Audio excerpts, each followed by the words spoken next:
I know emotions are running very high on this case. If you feel like you need to step out of the courtroom, please do.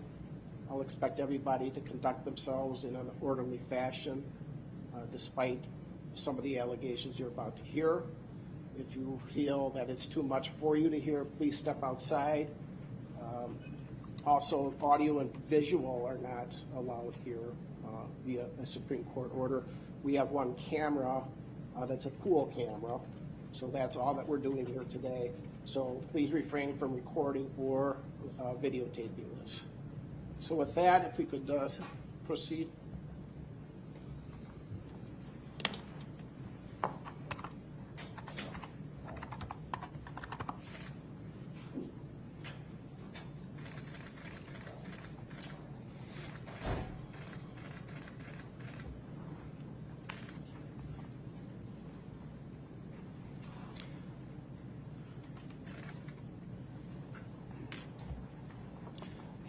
This is case number 21 CF 1848, State of Wisconsin versus Darrell Brooks. Matters tabbed to Judge Lau. Appearance by the state, please. Good afternoon, Commissioner Sue Opper and Leslie Basie, appearing for the State of Wisconsin. Thank you. And for Mr. Brooks. Darrell Brooks appears in person in custody with attorneys Anna Keyes and Jeremy Perry. Good afternoon. Good afternoon to you. And we are here on a criminal complaint that's now been filed. Mr. Perry, will Mr. Brooks acknowledge that he has received a copy of that complaint, and will he waive its reading in open court here today? We have received copies of the criminal complaint. We waive formal reading. Thank you. It may at some point be relevant, but the address on the complaint is accurate. That's right. Thank you. And Mr. Brooks, I have reviewed a copy of this criminal complaint. I will find it does state probable cause as to each of the 5 charges before you. You're charged in count 1 with first-degree intentional homicide.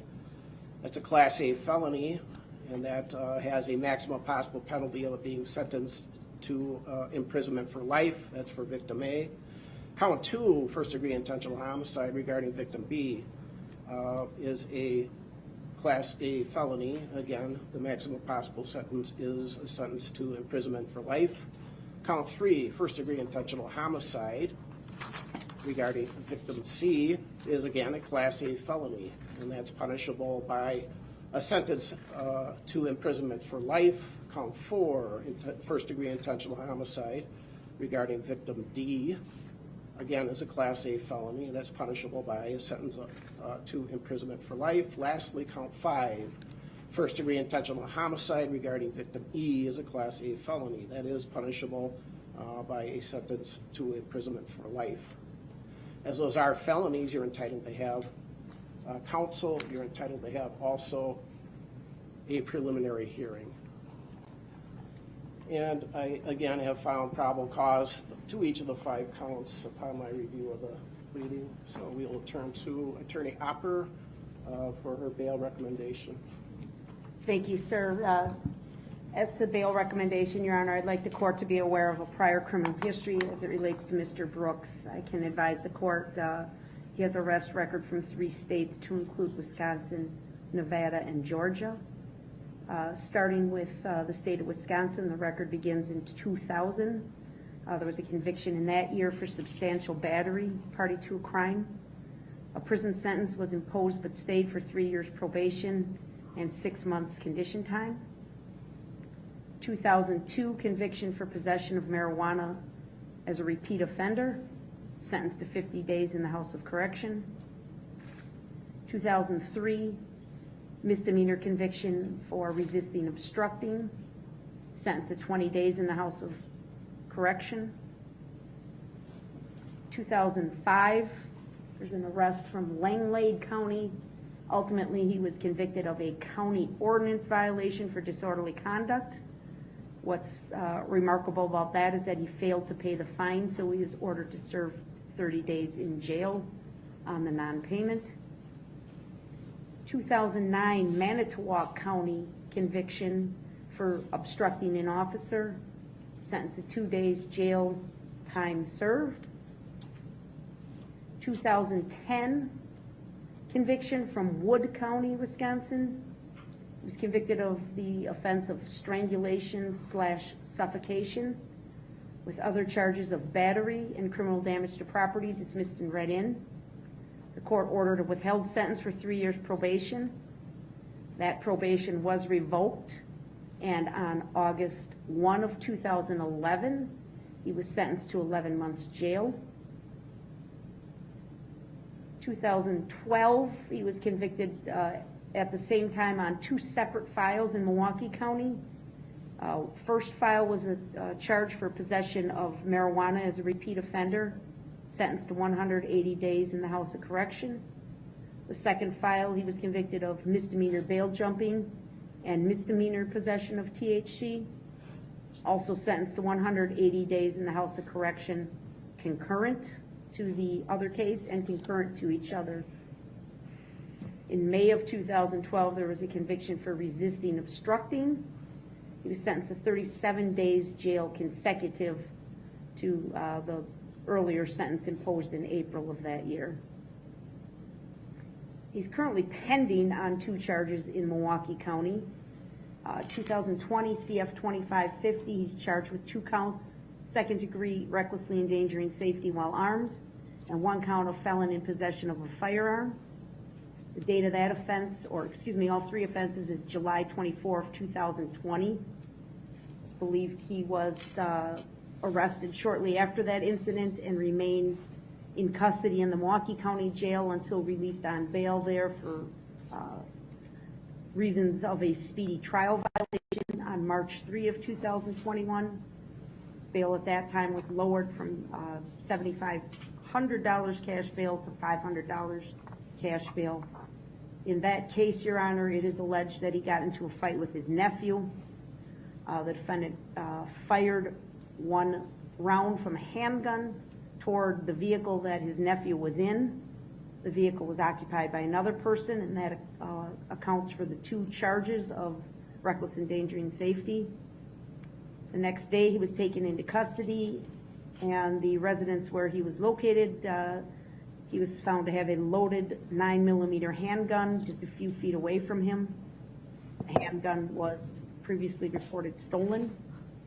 Again, he was a convicted felon on that date, so that accounts for the 3rd charge. He's also currently pending in Milwaukee County case number 21 CF 4596. That has a date of offense of November 2, 2021. He's charged there with resisting obstructing, felony bail jumping, second-degree reckless endangering safety in a domestic violence situation, domestic DC, and domestic battery. The allegations in that case, Your Honor, are that he struck the mother of his child in the face with a closed fist. Then as she was walking away from him, he intentionally ran her over with his vehicle. The vehicle in that matter described as what's believed to be the same maroon 2010 Ford Escape used in the allegations in this case. Police went to his home and found him getting out of that Ford Escape. The defendant ignored their commands to stop, and he tried to run into the house before he was apprehended. There's a long history of flight, obstructing, bail jumping type behavior, Your Honor. It's remarkable that these are violations all around the state of Wisconsin, not just his home county of Milwaukee, but we had convictions from Wood County, Manitowoc, and Langlade in northern Wisconsin. I'd like the court to be aware of a record from the state of Nevada. We'll go to Nevada first. That happened, the first conviction was from December 11th of 2006.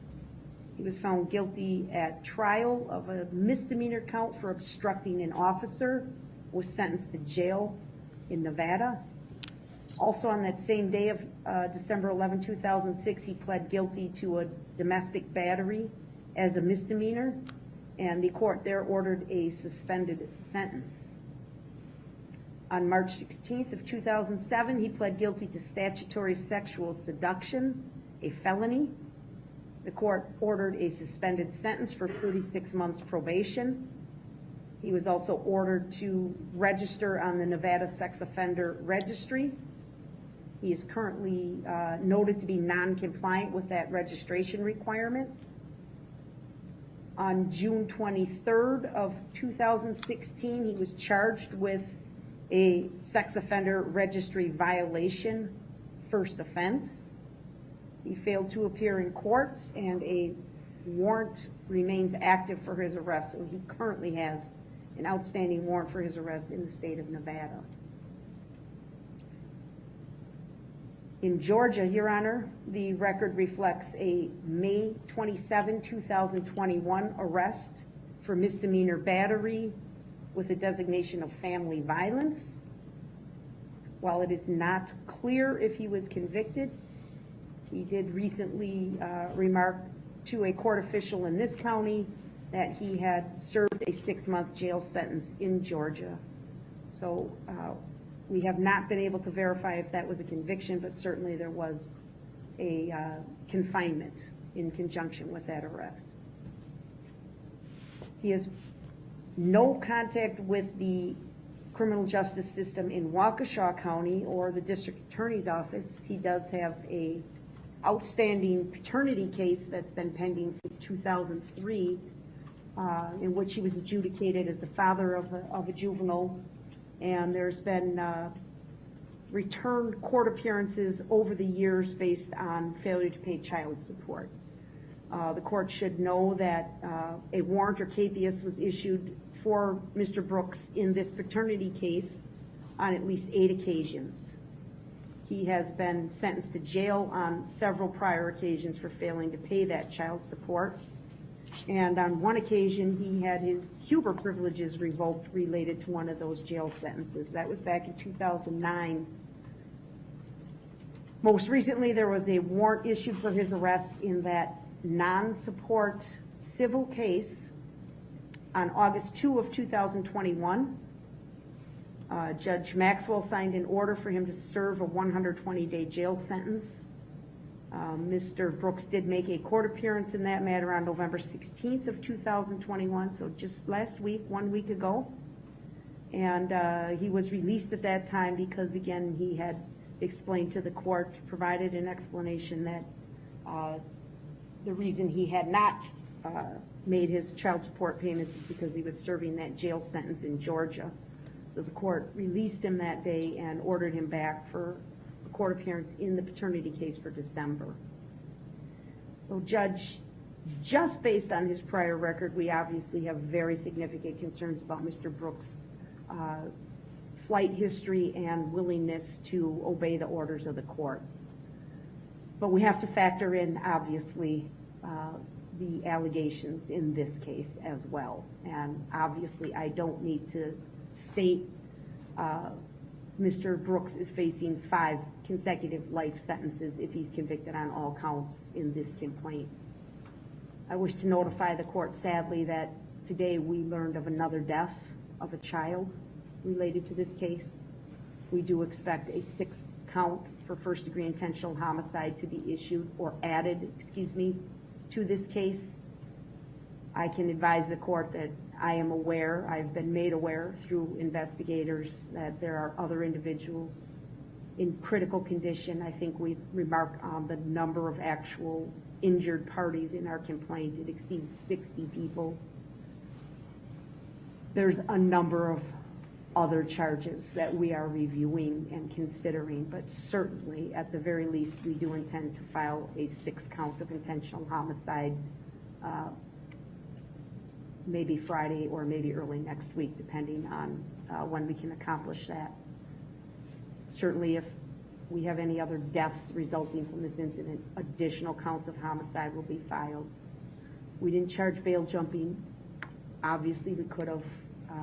We have focused our efforts to date on the immediate concern, and that involves the loss of life that is alleged to have occurred through the conduct of Mr. Brooks.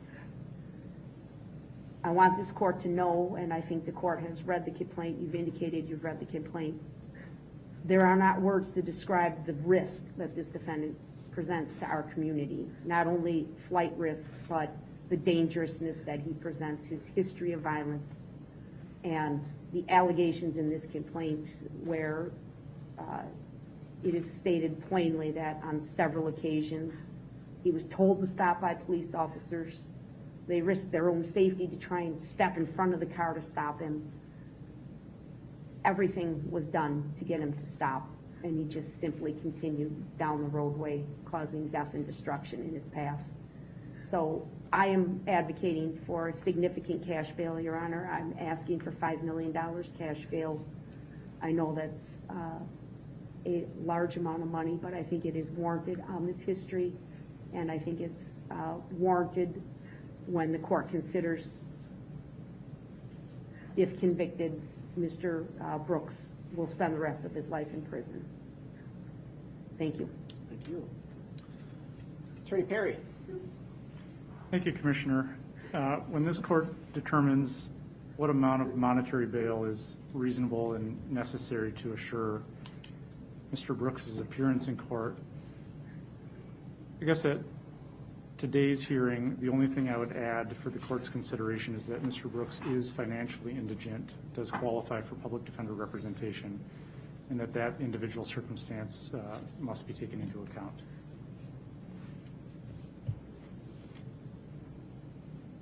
Does that conclude your argument? It does. Thank you, sir. So, first of all, let's get to conditions of bail.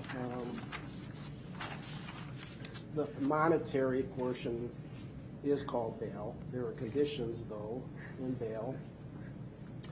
And first, I am going to order, sir, level 4 monitoring through WCS if you do post bail. You're not to leave the confines of the state of Wisconsin. You are only to be released on a business day during business hours. Who's the highest ranking sheriff, deputy sheriff? I would like your opinion. I would like the sheriff's department to notify WCS if he bails out, that he's to immediately go over to WCS. So would it be asking too much if I had somebody from the sheriff's department contact during regular business hours WCS to let them know that he's being released? Then I'm ordering then that the sheriff's department contact immediately upon Mr. Brooks walking out the door, if that should happen, that he's on his way to WCS, which is literally a block away. If that does not happen, I want to make sure that people are aware that he did not get on the GPS monitoring device, which I am ordering. I'm ordering him to pay for that as well. Again, he's only to be released on a business day during business hours at the sheriff's department, agreeing to contact WCS. If WCS does not have Mr. Brooks come in with a matter of minutes, I would like them, I'm ordering them to then contact the sheriff's department of that. I am ordering, sir, that you not operate a motor vehicle. You may not possess any dangerous weapons or firearms. You are not to have contact with the families listed in the victim identification sheet. You are to only disseminate that information to your lawyers.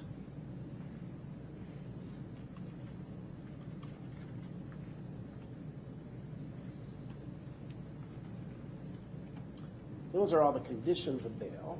If you violate any condition of bail, including failing to return to court, separate bail jumping charges could be issued against you. In reviewing 969.01 of the Wisconsin statutes and 969.001 that talk about bail and release, the statute reads that there should be reasonable conditions designated to assure his or her appearance in court, Mr. Brooks, protect members of the community from serious bodily harm. And those are the conditions that I just laid out. The bail may be imposed at or after the initial appearance. There should be a reasonable basis to believe that bail is necessary to assure appearance in court.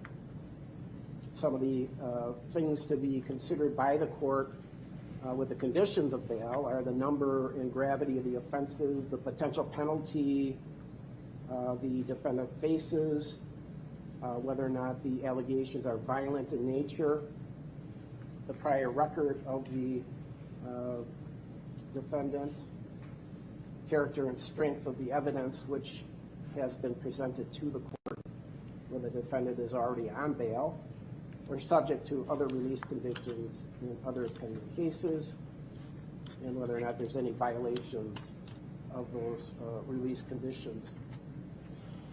In reviewing the criminal complaint, the allegations are such that I read that 2 detectives opined that this was an intentional act, that the vehicle seemed to swerve into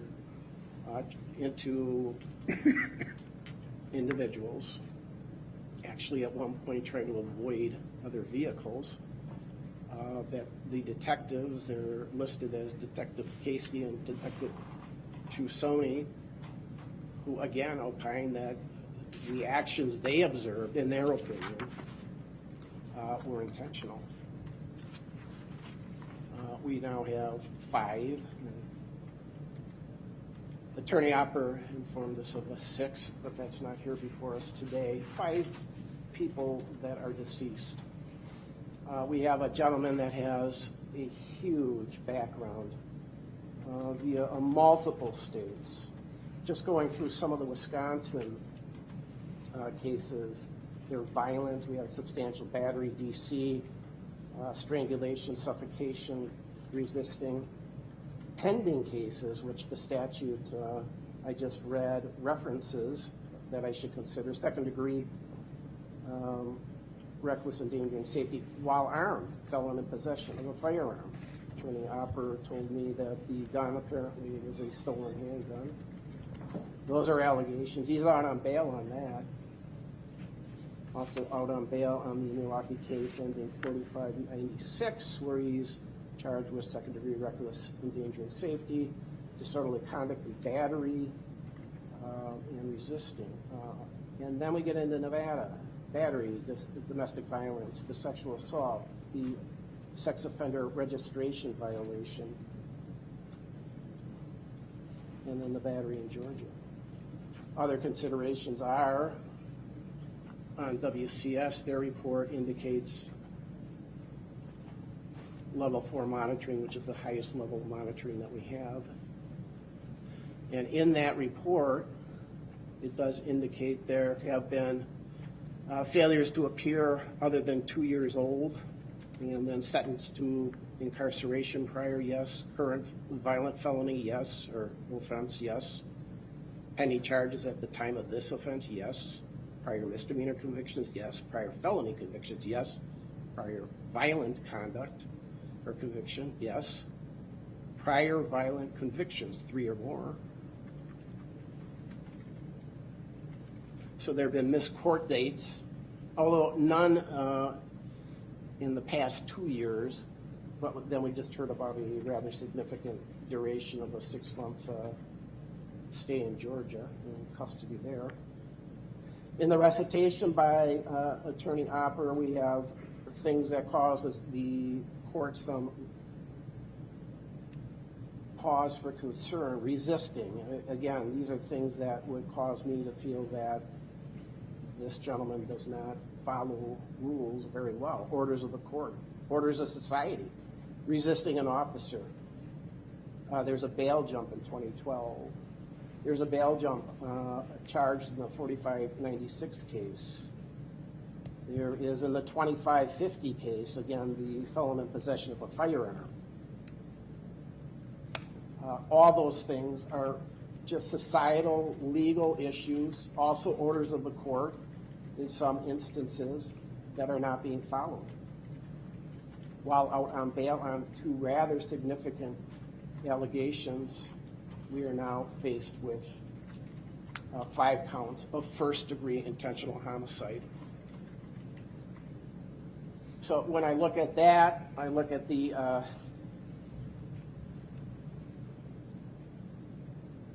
gravity of the offenses, the maximum possible penalties as the statute allows for, likelihood of incarceration, which, if you're found guilty of 1 or more of these, even 1, would put you in prison for the rest of your life. I believe you are a flight risk. There's failure to follow court orders. This allegation, although the motive is not known, I'm not entitled to know what that is, but it looks like there was either panic or whatever, or an intentional act for whatever reason. You don't do well under pressure. The Milwaukee County case talks about, as Attorney Opper indicated, you using a vehicle to run over another person with your vehicle. So you don't respond well to what is common sense within our community, our society. So based on that, you're out on bail. Those smallish bails that you were out on didn't do very well. Before I forget, there is Marcy's Law. I understand that although there are, the statute in the Constitution now defines deceased victims to allow for family members to speak. So Attorney Hopper, I was told that nobody wishes to speak. We have a number of people from the families. And is that still your understanding? I'll just confirm that, Your Honor. Okay. Yes, I'm getting confirmation. Nobody wishes to speak to the court at this time, but thank you for your I have one on your inquiry. right. So, ma'am, I'm sorry. I would ask that the victim witness individual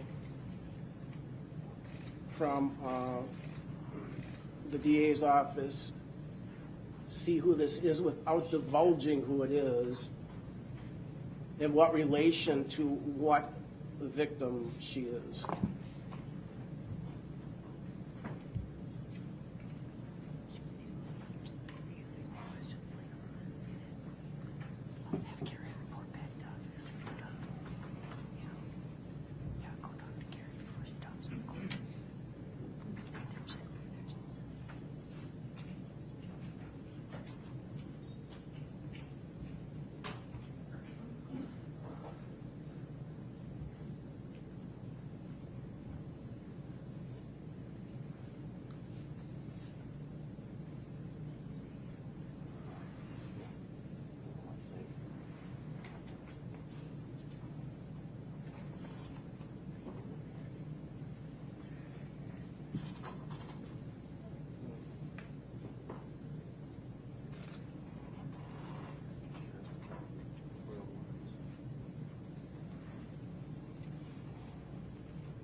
While that is being discussed, I neglected to order DNA be taken.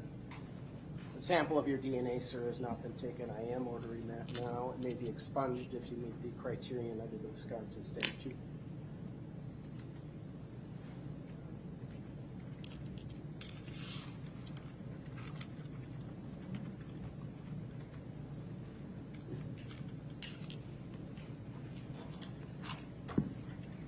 Pretty Daisy, where are we? We're fine to proceed. She does not wish to visit. Okay. Thank you for checking. Thank you, ma'am. The family is always welcome. You do, under the law of the state of Wisconsin, as well as under the amended Constitution, have the right to speak at proceedings germane to the particular proceedings that we're at. So with that, I will set bail. I have no problem with the bail being recommended by the state. I'm an old guy who has been doing this for almost 40 years. DA's office, criminal defense attorney, 17, 18 years as a commissioner, both in Milwaukee and now in Waukesha. The nature of this offense is shocking. Actually, the detail I was not expecting here today, that two detectives, not lay people, detectives, not only tried to stop this, but rendered an opinion that this was an intentional act. You're presumed innocent, sir, but that's what the allegations are. And I've not seen anything like this in my very long career. It seems to be a very strong case for the state. Likelihood of incarceration, which is the other aspect of bail, is absolute. If you are found guilty of any one of these, a multitude of them, it's a life imprisonment sentence that must be meted out. So I have no problem. with that bail. It's extraordinarily high, but it's an extraordinarily big case. It's an extraordinarily serious case with an extraordinary history of this gentleman, of fleeing, of hurting people, of not following court orders, not following criminal laws, not following just your societal norms. So I know that that's extraordinarily high bail. It's warranted here, and I am setting cash bail in the amount of $5 million. And with that, we're going to select a preliminary hearing date. Attorney Perry, time limits? Commissioner, we would be waiving time limits. We did, off the record, talk with the clerk prior to this and preliminarily set a date for January 14th at 9:15. Okay. Is that a Friday? It is. Yep, so that date, January 14th at 9:15. Does that work for the state? So Judge, it works for my calendar and Attorney Bailey's calendar. We would ask for an opportunity to confer with any victims that wish to attend. Obviously, that cannot be done with haste here this afternoon. So if we could perhaps just notify the court by Monday if we have any significant challenges. I think if the court can anticipate the ability of live streaming the event, that may assist with some scheduling conflicts as well. But I'm available, Attorney Bailey's available, Detective Casey is available. So yes, that is our request for that date. Okay, why don't we take that date, and then we can work out the details as far as live stream or otherwise. We'll talk to Madam Clerk, Monica Paz, and see what we could do. So with that, anything else, Attorney Hopper? No, sir, thank you. And Attorney Perry, anything further? No, nothing else. All right, very good. We can be adjourned.